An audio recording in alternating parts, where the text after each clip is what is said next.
હું નજીક જતો જાઉં છું પણ કાગડાને કંઈ એની અસર નથી થતી. કેટલો બધો હું નજીક આવી ગયો છું એની. કાગડો મારાથી બિલકુલ બી ડરતો બી નહીં, બિલકુલ બી ડરતો નહીં. કાગડો પાણી પીધા રાખે છે. કાગડો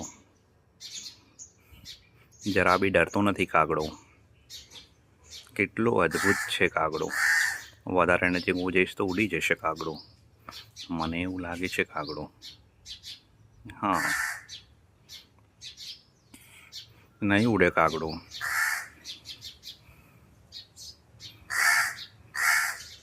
કેટલો નજીક હું ગયો તો બી ના ઉડ્યો કાગડો. મેં આટલા નજીકથી કાગડો પહેલી વાર મારી જીવનમાં, મેં લાઈફમાં પહેલી વખત આટલા નજીકથી કાગડો જોયો.